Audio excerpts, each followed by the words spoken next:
Oke, bismillahirrahmanirrahim. Assalamualaikum warahmatullahi wabarakatuh. Apa kabarnya hari ini teman-teman? Alhamdulillah sehat, semangat, ceria, tabuk semangat, semangat, semangat, luar biasa, semangat tasik, semangat. Semangat, jengtar-jengtar asik, jengtar-jengtar asik, jengtar-jengtar asik. Oke, karena kita pengen suatu hari kita menjadi anak yang sehat, kita tepuk anak sehat, tepuk anak sehat. Saya sadar hidup sehat bersemangat. Oke, saya sadar hidup sehat bersemangat. Oke, saya sadar saya hidup, saya sadar saya sehat, saya sadar hidup sehat bersemangat. Oke, kaki tangan. Saya sadar hidup sehat bersemangat. Oke, saya sadar hidup sehat bersemangat. Oke, saya sadar saya hidup, saya sadar saya sehat, saya sadar hidup sehat bersemangat. Oke, terima kasih teman-teman. Kita berjumpa lagi di video pembelajaran dari Pak Alvin. Hari ini akan menjelaskan tentang materi agama khususnya untuk kelas 6. Kita berharap semoga teman-teman ini keadaannya membaik lagi, kita bisa kembali lagi ke sekolah lagi ya. Kita berdoa ya, semoga kita belajarnya bisa bertatap langsung, gak cuma lewat layar ya. Oke, untuk tema hari ini ya, sebelum masuk itu kita mau belajar tentang pengaliran karakter.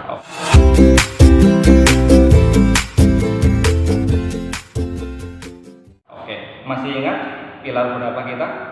Iya betul, pilar 8. Yuk, tepuk pilar 8. Pilar 8, toleransi, cinta damai, dan kesatuan. Oke. Sekarang kita masuknya udah pindah lagi konsepnya, sekarang kita konsep kesatuan. Kalau minggu kemarin cinta damai. Oke, kesatuan masih ingat apa itu kesatuan? Ya. Oh iya, apa? Iya. Kesatuan secara istilah dan secara bahasa itu beda. Bedanya apa, Pak? Kalau secara bahasa, kesatuan itu berarti gabungan, ikatan, atau kumpulan. Makanya dari satu dikumpul jadi satu menjadi kesatuan. Itu secara bahasa. Untuk secara istilah, kesatuan adalah kumpulan daripada individu-individu manusia yang menjadi satu kelompok. Nah, seperti itu namanya kesatuan. Dari berbagai daerah. Kesatuan itu diibaratkan dengan ukhuwah, sering disebut dengan ukhuwah. Ukhuwah itu apa, Pak? Ukhuwah itu solidaritas. Solidaritas itu apa? Solid itu kerakat, melakukan kebaikan. Jadi ukhuwah lebih enak aja, sering disebut dengan ukhuwah. Jadi kesatuan dalam bahasa Arab itu ukhuwah, atau bahasa Arabnya lain ittihad, atau bahasa Inggris united ya, kayak gitu ya. Kayak gitulah ya. Jadi dalam kesatuan secara agama itu biasanya bisa dibagi menjadi dua. Apa saja? Yang pertama, kesatuan antar umat Islam. Yang kedua, kesatuan dalam bernegara. Yang pertama, kesatuan antar umat Islam maksudnya apa? Ya, meskipun kita beragama Islam, kita juga tetap harus bersatu dengan umat Islam yang lain, seperti itu. Ada yang Islam di Jawa, ada yang Islam di Sumatera, semuanya sama aja Islam ya. Entah itu berbagai dari mazhab atau berbagai dengan ajaran, ya pokoknya kita tetap saudara. Kita sama-sama muslim, seperti itu. Yang kedua adalah kesatuan dalam bernegara. Meskipun kita berbeda agamanya, kita adalah, ingat, kita lahir di tanah yang sama, bumi pertiwi yang sama, Indonesia. Oleh karena itu mari kita bersatu. Meskipun kalian punya teman berbeda agama, keyakinan, misalnya ada Kristen, agama Hindu, ada Buddha, kita tetap harus bersatu ya. Karena apa? Dengan bersatu kita teguh ya kan, seperti itu. Oke, itu untuk pilarnya ya, untuk pilarnya hari ini. Nah, setelah ini Pak Alvin juga mau mengingatkan, sebelum kita masuk ke tematik, mari kita menyanyikan lagu berikut.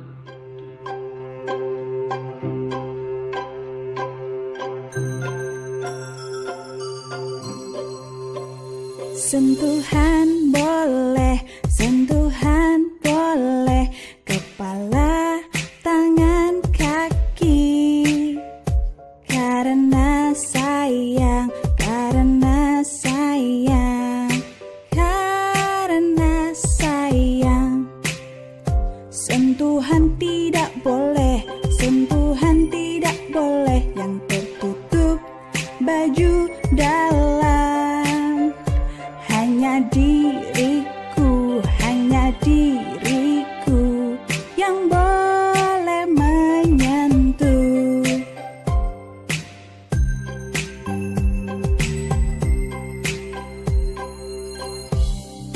Tubuhmu itu berharga, nak. Gak boleh sembarangan disentuh. Kalau ada sesuatu atau seseorang yang membuatmu gak nyaman, bilang ya sama ayah atau ibu. Sentuhan boleh, sentuhan boleh, kepala, tangan, kaki. Karena sayang, karena sayang, karena sayang. Sentuhan tidak boleh, sentuhan tidak boleh yang tertutup baju dalam. Katakan tidak boleh, lebih baik menghindar. Bilang ayah, ibu.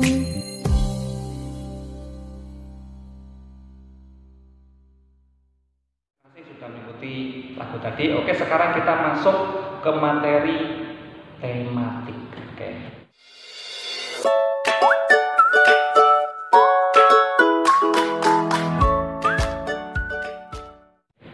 Oke, untuk tematiknya hari ini tematik kita akan membahas tentang agama ya. Agama dengan judul Hari Kiamat. Hari Kiamat, Pak? Iya, hari kiamat. Wah, Pak, ngapain bahas hari kiamat, Pak? Loh, kita ini Pak Alvin nggak mau menakut-nakutin loh ya bahas hari kiamat tuh. Enggak, Pak. Enggak. Jangan kita terlalu takut gitu ya. Karena apa? Dengan hari kiamat itu kita tuh mengingat mati, bukan karena pengen nakut-nakuti. Kenapa manusia harus ingat mati? Karena supaya biar sadar bahwasanya kita itu hidup di sini cuma sementara. Karena tujuan kita di sini hanya untuk beribadah, bukan untuk mengejar dunia. Makanya mencari ilmu, tututlah ilmu ya, seperti itu. Oke, kiamat. Nah, sebelum masuk ke materi pembelajaran, Pak Alvin akan memberikan tentang pengertiannya tujuan. Ngapain sih kita belajar tentang hari kiamat ini, Pak? Ya. Jadi tujuan pembelajaran berikut ini ya sesuai judul yang tadi ya, hari kiamat atau apabila bumi berhenti berputar. Nanti anak-anak akan mampu mengetahui apa arti hari kiamat itu, dan anak itu nanti bisa lebih bersemangat. Hari kiamat, tahu hari kiamat itu lebih semangat, iya, lebih bersemangat untuk menjalani kegiatan sehari-hari setelah mengetahui hikmahnya mempercayai hari kiamat. Karena apa? Karena hari kiamat termasuk rukun iman. Kalau kalian belum percaya berarti belum lengkap rukun imannya. Masih ingat lagu rukun iman? Oke, kita nyanyi bersama-sama. Rukun iman ada 6. Yang pertama percaya kepada Allah, yang kedua malaikatnya, yang ketiga kitab-kitabnya, yang keempat nabi rasulnya, yang kelima hari kiamat, yang keenam qada dan qadar. Itu semua 6 jumlahnya. Oke, jadi kita akan membahas tentang hari kiamat. Oke, silakan teman-teman perhatikan gambar berikut ini dan gambar berikut ini. Bagaimana perasaan kalian? Gambar berikut ini, gambar berikut ini. Coba, apa yang kalian amati? Ada gunung api yang sedang meletus, ada banjir, ada rumah terbakar, ada gempa bumi. Itu semua adalah kejadian alam. Jadi apa hubungannya Pak? Apa itu hubungannya dengan hari kiamat? Iya, karena apa? Hari kiamat adalah peristiwa hancurnya alam. Alam semesta, bukan alam bumi, tapi alam semesta beserta isi seluruhnya. Jadi alam semesta ini nanti semuanya akan hancur, luluh lantak, dan semua makhluk di dalamnya juga mati, karena tidak ada makhluk hidup yang kekal kecuali hanya Allah yang kekal, karena dia Khalik bukan makhluk. Khalik itu apa? Pencipta. Oke. Dan di hari kiamat itu sebenarnya sudah dijelaskan dalam Al-Quran tentang hari kiamat. Coba kalian buka tentang surat di dalam Al-Quran, surat Al-Qari'ah itu dijelaskan dari ayat 1 sampai 11. A'udzubillahi minasyaitonirrajim. Al-Qari'atu mal qari'ah. Wa ma adraka mal qari'ah. Ya. Itu sudah diingatkan sama Allah 3 kali. Al-Qari'ah, hari kiamat. Mal qari'ah, apakah hari kiamat itu? Wa ma adraka mal qari'ah, dan apakah kamu tahu apa hari kiamat itu? Sudah diingatkan 3 kali sama, berarti apa? Berarti itu benar-benar peristiwa yang penting dan bakal terjadi.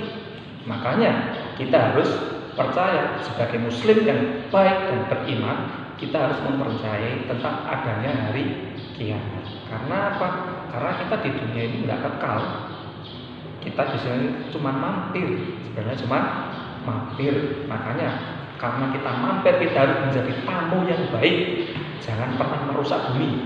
Kalau bisa, kita harus memperbaiki bumi, melestarikan isi dan alamnya. Karena apa? Biar nanti kita menjadi ladang amal kita di dunia dan menjadi ladang pahala kita nanti di akhirat. Amin Allahumma amin. Sebenarnya kiamat itu ada 2. Pak, ada 2. Berarti kiamatnya 2 kali. Ini Pak jelasin. Jadi kiamat itu ada 2. Kiamat sughra sama kiamat kubra. Sughra itu artinya apa? Kecil, kiamat kecil. Kalau kubra itu kiamat yang besar.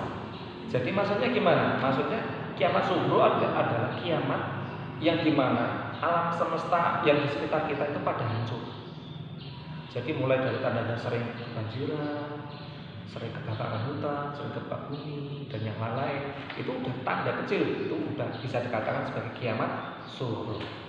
Adapun kiamat kubra nanti, yaitu kiamat besar, yang dimana hancurnya alam semesta, nggak cuma bumi, ada planet, Merkurius, Venus, semuanya, bahkan matahari, bahkan Bima, galaksi, semuanya akan hancur semuanya, berkeping-keping.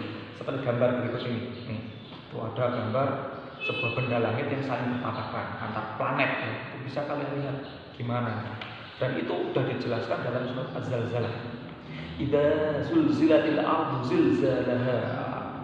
Di situ sudah dijelaskan, kalian nanti bisa lihat ketika mengaji, jangan cuma membaca aja tapi juga menghayati isinya. Oke. Dan berikut ini Pak Alvin akan memberikan kisi-kisi atau clue tanda-tanda kiamat. Oke, silakan dilihat. Jadi tanda yang pertama adalah banyak ulama muslim yang wafat. Kenapa Pak? Karena ketika mau menjelang hari akhir itu, banyak orang-orang yang baik itu akan diambil sama Allah. Kenapa? Karena Allah itu sayang mereka. Jadi mati itu bukan karena Allah benci sama mereka, justru karena sayang. Makanya dia diambil. Tahu posisinya, diambil supaya apa? Tidak merasakan kehancurannya dunia, tidak merasakan kebejatan atau kerusakan atau kejahatan di muka bumi ini yang semakin hari semakin merajalela, seperti itu. Yang kedua, ilmu agama dianggap tidak penting. Ini udah mungkin kalian sudah pernah dengar, banyak di mana banyak orang atau anak-anak yang suka belajar materi yang lain dibandingkan agama. Karena apa? Agama udah sering dengar di masjid kayak gitu, ceramah kayak gitu. Enggak, padahal agama itu bukan cuma tentang sholat, bukan tentang karena puasa atau zakat, enggak. Tapi berdagang pun kita harus beragama. Terus berteman pun kita harus beragama. Bahkan berbisnis pun kita harus beragama. Sebenarnya agama itu enggak khusus di masjid saja, enggak, tapi di dalam kehidupan sehari-hari. Namun karena banyak orang berpikir bahwasanya agama itu aja, jadinya tidak terlalu menarik. Apalagi agama yang disertai dengan kekerasan, harus gini, enggak seperti itu ya. Oke. Itu yang kedua. Yang ketiga, maksiat makin terang-terangan dan merajalela. Kalau zaman dahulu orang-orang mau kalau bermaksiat itu paling sembunyi-sembunyi. Kalau sekarang, malah diupload, bahkan ditaruh dalam video di YouTube, disebarin. Biar apa? Biar viral, biar terkenal, biar banyak viewersnya. Kan seperti itu kan. Padahal itu apa? Perbuatan maksiat. Kalian bisa lihat sendiri lah ya, bisa disadari sendiri itu videonya seperti apa. Ya, yang keempat tanda-tanda kiamat adalah banyak laki-laki atau perempuan yang perilakunya menyerupai dengan lawan jenisnya. Yang laki-laki ke perempuan-perempuanan, yang perempuan ke laki-lakinya. Jadi dandanannya dimirip-miripin kayak gitu. Atau bahkan ada yang operasi kayak gitu. Nauzubillah min dzalik, jangan sampai kalian seperti itu. Karena apa? Kalian sama saja tidak mensyukuri apa yang telah Allah berikan kepada kalian. Seperti itu ya. Itu tanda yang keempat. Kita lanjut tanda yang kelima. Salah satunya apa? Banyak peperangan dan kerusuhan itu di muka bumi ini terjadi banyak sekali. Mungkin kalian bisa melihat peperangan di Jazirah Arab. Banyak sekali peperangan. Bahwasanya itu kita ya cinta damai, tapi apa? Sering perang. Cuma cinta damai, tapi apa? Peperangan semakin ramai seperti itu. Itu bukan ciri-ciri tanda kiamat. Maka kalau kalian sering ada mendengar berita atau melihat berita banyak perang, berarti ingat kalian naudzubillah tak lagi mau kiamat kayak gitu ya. Oke, sekarang tanda ke-6. Tanda ke-6 itu apa? Minuman keras atau barang terlarang seperti narkoba atau yang lainnya yang memabukkan, terutama itu bebas beredar sehingga bisa menimbulkan tindakan kriminalitas. Kriminalitas itu apa? Kriminalitas itu tindakan kejahatan. Minuman keras itu apa, Pak? Minuman yang keras seperti es batu, Pak. Berarti saya nggak boleh dong minum es batu, Pak. Bukan. Minuman keras itu bukan bentuknya yang keras, bukan. Tapi minuman keras itu minuman yang memabukkan, yang keras ketika kita masuk di tubuh kita, bisa membuatkan kita menjadi lupa, nggak sadar. Itu namanya minuman keras ya. Bukan karena minumannya bentuknya keras, bukan ya. Oke. Terus yang ketujuh, munculnya orang-orang yang mengaku sebagai nabi dan rasul. Nah, mungkin kalian udah pernah ya dengar ya cerita ada yang mengaku-ngaku nabi, padahal nabi yang terakhir siapa? Nabi Muhammad Shallallahu Alaihi Wasallam. Seperti itu ya, itu tanda-tandanya. Oke, kita langsung lanjut ke hikmah mempercayai hari akhir. Hikmah itu apa? Pelajaran yang penting, yang baik yang bisa kita ambil dari berimannya kita, percayanya kita kepada hari akhir. Apa itu saja? Yang pertama, satu, bisa menambah keyakinan kita dan kebesaran kita dan kekuasaan kita, bahwasanya Allah Subhanahu wa taala Maha Kuasa, Maha Besar, Maha mengatur segalanya. Itu yang pertama. Jadi tambah iman kita ya, tambah mendekatkan diri pada Allah. Yang kedua, kita bertambah semangat untuk mengerjakan amal kebaikan. Kenapa? Karena kita tahu sih waktu kita di dunia ini cuma sebentar, seperti itu. Jadi kita harus segera berbuat baik sebanyak-banyaknya. Yang ketiga, kita harus menghindari perbuatan yang dilarang oleh Allah, seperti berkelahi, menggunakan obat-obatan terlarang dan lain-lain. Karena apa? Itu merugikan. Itu hanya memperpendek usia kalian, tidak berkah ya usianya, seperti itu. Nauzubillah min dzalik. Yang keempat, bisa menjadikan kita menjadi pribadi yang jujur, disiplin dan bertanggung jawab dalam melakukan pekerjaan. Kenapa? Karena kita udah percaya sih, oh ya kita harus cuma mampir, cuma hari kiamat. Kenapa kita harus bohong? Hidup cuma sekali, kenapa harus kita bohong? Kita harus jujur, kita harus disiplin, kita harus bertanggung jawab. Dimulai dari hal kecil lah, mulai dari bangun tidur, ditata kamar tidurnya, ambil air wudhu, sholat jamaah, dan yang lain-lain. Apalagi patuh kepada, taat kepada orang tua. Yang kelima, kita harus selalu waspada dan menjaga lingkungan. Jadi ketika kita sudah percaya dengan hari kiamat, maka kita akan menjadikan kita selalu waspada dan menjaga lingkungan sekitar rumah. Biar apa? Biar tidak gampang terjadi musibah. Contohnya kita tahu bahwasanya ciri-ciri kiamat itu banyak terjadi kebanjiran. Makanya kita sebagai pribadi muslim yang baik, buanglah sampah pada tempatnya. Nah itu bisa mengurangi atau ibaratnya bisa bisa mengurangi kejadian-kejadian yang tidak kita inginkan, seperti itu ya. Bisa meminimalisir seperti itu maksudnya. Yang keenam, tidak menunda-nunda melakukan amal kebaikan seperti melakukan sholat 5 waktu, mengerjakan PR dan lain sebagainya. Jadi dengan ingatnya kita tentang hari kiamat, maka kita akan lebih menggunakan waktu dengan sebaik-baiknya. Tidak mau nunda-nunda lagi. Udah dengar azan, nanti aja lah main sepeda dulu, nantilah main layang-layang dulu. Enggak, seperti itu. Sebagai pribadi muslim yang baik, karena kita sudah percaya dengan hari akhir atau hari kiamat, maka kita segerakan untuk berbuat kebaikan. Oke, jadi demikian ya teman-teman untuk materi pembelajaran agama ya untuk kali ini, dan apabila ada kesalahan maafin, baik itu kesalahan sengaja atau kesalahan tidak sengaja, mohon dimaafkan. Terima kasih, matur suwun, thank you so much, syukron katsiron, hamzamida, arigatou gozaimasu. Hai, assalamualaikum warahmatullahi wabarakatuh.